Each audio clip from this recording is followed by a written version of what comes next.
Me, 23, finishing up my psychology degree. I felt like I had life pretty figured out, especially when it came to relationships.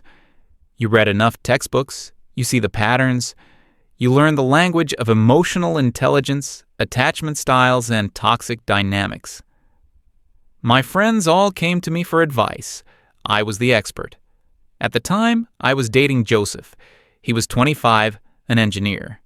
We'd been together for about 2 years. He was the definition of stable. Good job, nice apartment, never missed a bill. He remembered my coffee order and always made sure my car had gas. He was reliable, predictable, safe. And I was starting to realize that safe was just another word for boring. My life felt like it was expanding, like I was meant for something more exciting. His world seemed to stay exactly the same. Work, home, gym, weekend projects. I started seeing all the little signs of his complacency. He didn't want to go to the art gallery opening I was excited about. He wasn't interested in deconstructing the latest documentary on social justice. I'd try to talk to him about the patriarchy or systemic issues, and he'd just listen politely and then ask what I wanted for dinner. It felt like I was talking to a wall, a very kind, supportive wall, but a wall nonetheless. I was doing all the emotional labor, trying to pull him into a deeper level of connection. He seemed perfectly happy on the surface, and that was the problem. I decided I deserved a partner who would challenge me, who would grow with me. So I picked our anniversary as the day to do it. Seemed fitting, a clean break. We went to that little cafe we always used to go to, the one with the mismatched chairs. I had my entire speech rehearsed. I laid it all out for him, using all the right terms. Explained that our growth trajectories were diverging. That I needed someone who was actively engaged in self-improvement on an emotional level. I told him he was a good man, but he wasn't the right man for the woman I was becoming. I braced myself for the fallout. Tears, anger, begging me to reconsider. Instead, he just looked at me. There was no big reaction. He just finished his coffee and set the mug down very deliberately. He nodded slowly. He said he understood. I was taken aback. I asked him if that was it, if he had nothing else to say. He looked out the window for a second, then back at me. His expression wasn't angry or sad. It was just empty. He told me he was tired. Just that. Not tired of me, specifically, just tired. He said he was tired of feeling like he was always doing something wrong, even when he was trying his best. He wished me luck with my growth and said he hoped I found what I was looking for. Then he stood up, left a 20 on the table, and walked out. I sat there for a good 10 minutes, stunned. The lack of drama was almost an insult. It was like our 2 years together didn't even warrant a fight. But then I reframed it. Of course he didn't fight. It was passive aggression, a classic sign of toxic masculinity. He couldn't express his emotions properly, so he just shut down. This realization actually made me feel better. It validated my decision completely. I immediately texted my best friend, Gloria. "It's done. I'm free." She replied instantly with a string of champagne bottle emojis. We met up for drinks that night to celebrate my newfound independence. Gloria was on the same wavelength as me. We spent hours talking about how men needed to evolve, how they were emotionally stunted and couldn't keep up with strong women. We felt so powerful, so sure of ourselves. I posted a story online, a picture of my cocktail with a caption about knowing your worth and refusing to settle. The next few weeks were a blur of excitement.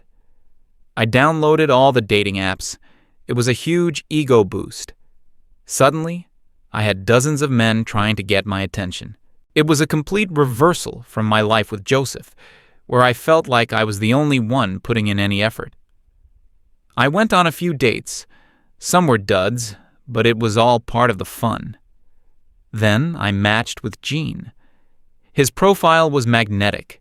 He was a photographer or a musician or something creative and interesting. He had pictures of himself traveling, at concerts, with a big group of cool-looking friends. He was exactly the type of man I'd been dreaming of. Our first date was incredible. The conversation just flowed. He was witty, charming, and he actually listened. He asked me about my studies and seemed genuinely fascinated. He wasn't like Joseph at all. He was spontaneous and unpredictable. We ended up staying out until 2 a.m. just talking. It felt like a movie. For the next month or so, things with Gene were amazing. He'd text me in the middle of the day to say he was thinking of me. He'd show up at my apartment with takeout from that new Thai place I mentioned wanting to try. He was passionate and intense. It was everything I thought I was missing. Of course, there were little things. He was a terrible texter. Sometimes he'd disappear for a day or two, then pop back up with a casual, "Hey, what's up?" He never wanted to make plans more than a day in advance. Everything was, let's play it by ear.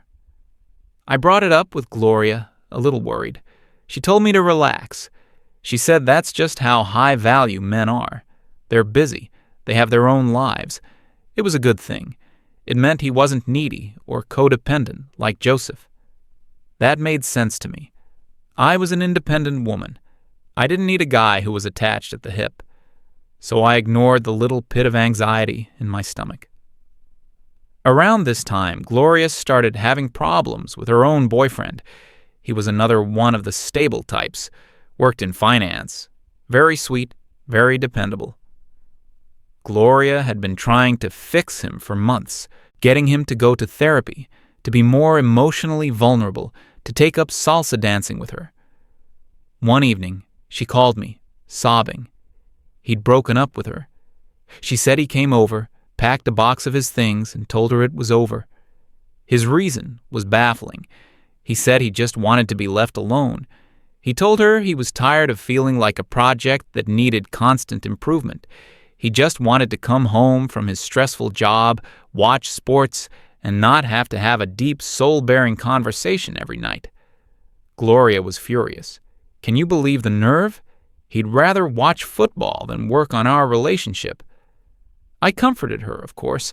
I told her he was a coward, that he was afraid of true intimacy, that he couldn't handle a woman who challenged him to be his best self. We spent the night trashing him and all men like him. It was us against the world of emotionally unavailable men. A few weeks later, our friend group planned a weekend trip to a cabin. It was a co-ed group, a mix of couples and singles, or at least it used to be. Our friend Arthur was supposed to come. He was one of the good ones, always kind, respectful, a great listener. The day before we were supposed to leave, he backed out. He sent a message to the group chat saying something came up and he couldn't make it. I texted him privately to see if everything was okay. He replied a few hours later. "Yeah, all good. Just gonna help Joseph with his project car this weekend. Catch you guys next time." I thought it was weird. Arthur didn't even like cars. And why was he hanging out with my ex?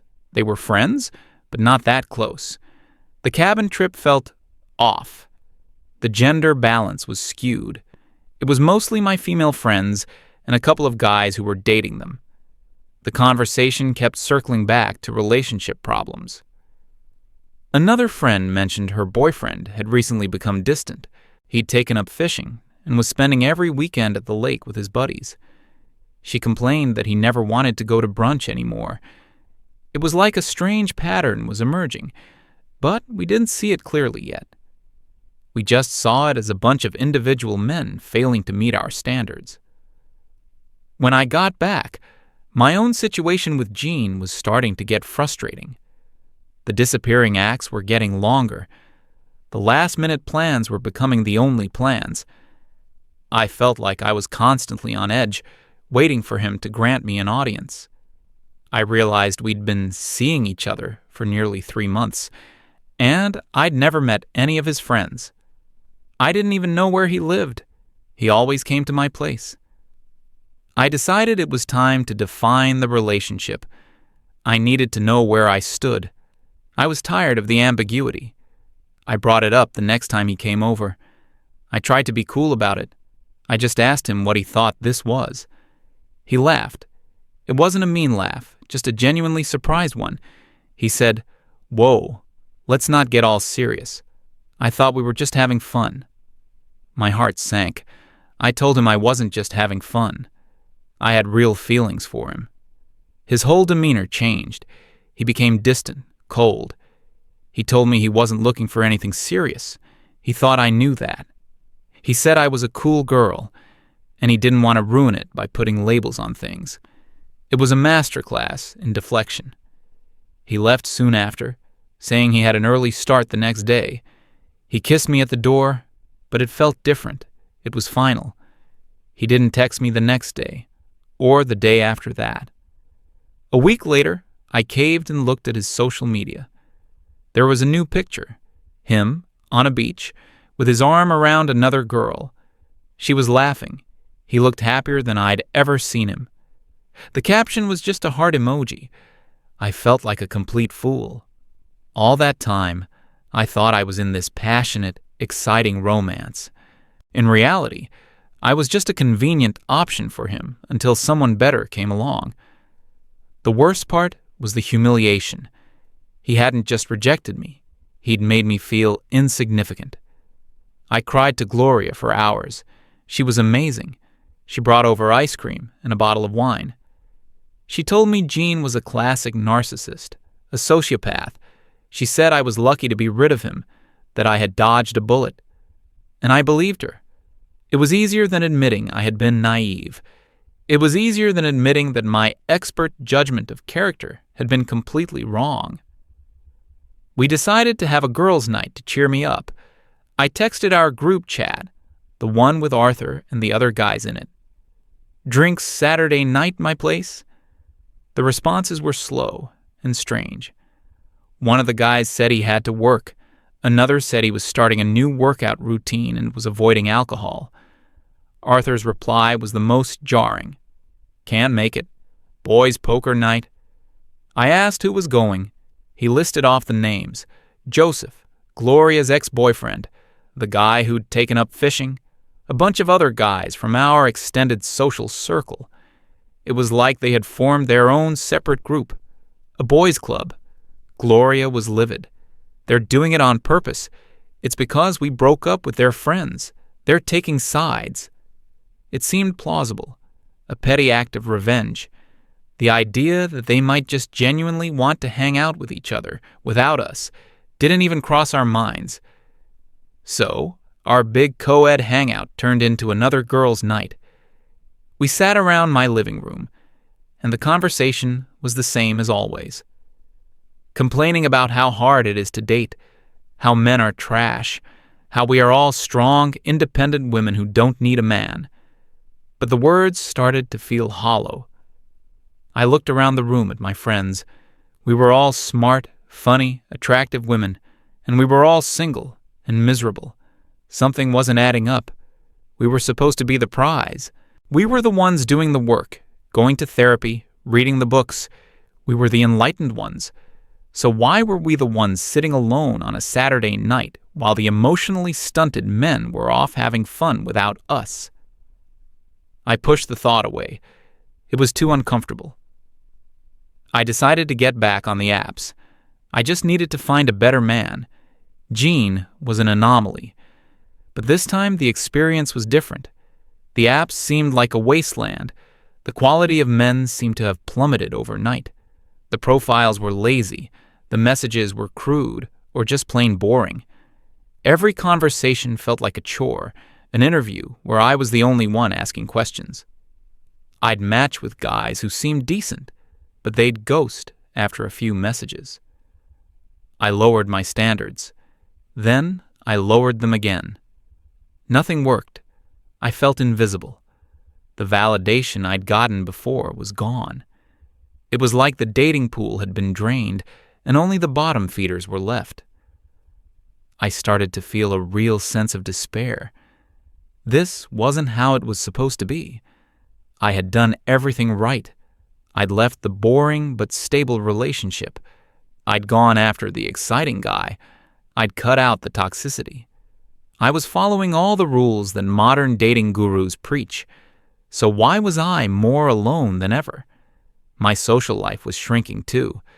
The big group hangs just stopped happening. Without the guys to bridge the different female friend groups, everything just sort of splintered. My world became smaller and smaller. It was just me and my echo chamber of angry, single friends. We'd meet for brunch and have the same conversation on a loop. It started to feel less like a supportive friendship and more like a group therapy session that never ended. We were all just reinforcing each other's misery. One afternoon, I was walking home from class and I saw him. Arthur. He was coming out of a hardware store, carrying a plank of wood. He looked different, more relaxed, healthier. I called out to him. He seemed surprised to see me, but he smiled politely. We made some awkward small talk. I asked him what he was up to. He told me he was building a bookshelf. He'd gotten really into woodworking. He showed me a picture on his phone of a coffee table he'd just finished. It was actually really impressive. He seemed so passionate about it, more animated than I'd seen him in years. I asked why we didn't see him around anymore. I tried to make it sound casual, like a joke. Don't like us anymore? He didn't laugh. He just shrugged and said life had gotten busy. He told me he was spending less time going out and more time on his hobbies. He said it was making him happy. He didn't mention us. He didn't blame anyone. He just stated it as a fact. His new life, without our social circle in it, was better. The conversation was short. He said he had to get going. As he walked away, I felt a chill. It wasn't malice. It wasn't revenge. It was indifference. We had become irrelevant to him. And I had a terrifying thought. Maybe it wasn't just him. Maybe we were becoming irrelevant to all of them. That brief encounter with Arthur shook me more than I wanted to admit. His indifference was like a slap in the face. I tried to bring it up with Gloria, expecting her to be outraged on my behalf. Instead, she just scoffed. She said Arthur was probably just embarrassed to be seen buying supplies for such a low-value hobby. She claimed he was secretly miserable and just putting on a brave face. Her explanation sounded weak, even to me, but I went along with it. It was easier than confronting the alternative. The following months passed in a dreary haze. My life, which had once felt so full of possibilities, had become incredibly small. My routine was class, gym, and then back to my empty apartment. Weekends were reserved for brunch with the girls, where we'd dissect the same failed dates and complain about the same problems. The group chat was a constant stream of negativity. Every conversation felt like we were picking at a wound, never letting it heal. One of our friends tried to set me up with her cousin. She described him as a nice, stable guy, the same words I once used for Joseph. I felt a flash of irritation. I didn't want nice and stable. I wanted excitement. But desperation won out. I agreed to meet him. The date was excruciating. He was a perfectly pleasant person. He had a decent job. He was polite. He asked me questions about myself. But I couldn't stop my mind from judging him. His shirt was a little wrinkled. His jokes were a bit lame. He talked about his fantasy football league. I felt nothing. No spark, no chemistry. It was like I was going through the motions. I ended the date early, making up an excuse about having to study. I knew I was being unfair. He was probably a great guy for someone. But he wasn't Gene, and he wasn't what I thought I deserved. I felt a strange sense of loss for the easy comfort I once had with Joseph, a comfort I had mistaken for boredom. I pushed the feeling down. I was just in a slump. One Saturday afternoon, I was driving home and took a detour to avoid some traffic. The route took me past a local park near an industrial area. I saw a few familiar cars parked on the side of the road. Curiosity got the better of me. I slowed down and looked. There, under a big shady tree, was a whole group of them. Joseph, Arthur, Gloria's ex, the fishing guy. They had Joseph's old project car there, the one he was always tinkering with. The hood was up. They weren't just standing around. They were busy. Joseph and another guy were leaning over the engine. Arthur was sanding a piece of trim. A couple of others were sitting in lawn chairs, cleaning some tools and talking. There was a grill set up, and one of them was flipping burgers. It wasn't a party. There was no loud music, no girls around. It was just calm, productive. They were working together on something tangible. They were laughing. Not loud, obnoxious laughs, but easy, comfortable chuckles. They looked completely at peace, happy even. I just sat in my car, watching them for a few minutes. There was no drama, no tension. No one seemed to be trying to impress anyone else. They were just existing, enjoying each other's company and working towards a common goal. I felt a pang of something I couldn't quite name. It was envy. My social life was built around complaining and analyzing. Theirs was built around doing. I drove away before they could see me, my mind racing. My entire worldview was starting to crack. We had written these men off as simple, boring, and emotionally inept. But from where I was sitting, their lives looked a hell of a lot more fulfilling than mine. They had a community, a brotherhood. They had purpose, even if that purpose was just fixing an old car. What did I have? A string of disappointing dates and a group of friends who were just as lost as I was. The loneliness really started to hit me hard after that. The nights felt longer. My apartment felt bigger and emptier. I would scroll through my phone, looking at old pictures of me and Joseph. Pictures from a hiking trip, a holiday dinner with his family, just a stupid selfie on the couch. He was smiling in all of them. A real, genuine smile. I had told myself he was unhappy, that he was unfulfilled. But looking at those photos, I couldn't see it. I just saw a guy who was content to be with the person he cared about. I started to wonder if I had made a terrible mistake. Maybe the problem wasn't his lack of emotional depth. Maybe the problem was my inability to appreciate his quiet strength. The final nail in the coffin was my 24th birthday.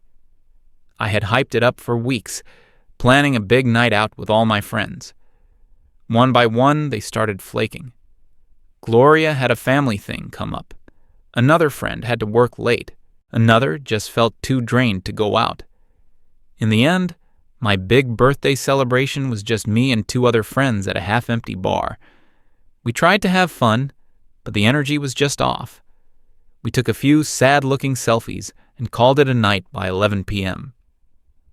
I went home and sat on my couch in the dark, still in my party dress. I had never felt so utterly alone in my entire life. This was my empowered life. This was the result of choosing myself. It was pathetic. I picked up my phone, my fingers hovering over Joseph's contact info. I hadn't deleted his number. I told myself it would be pathetic to text him.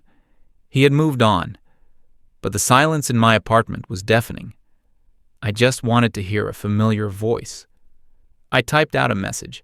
"Hey, just thinking of you. Hope you're doing well?" I stared at it for a long time, then deleted it.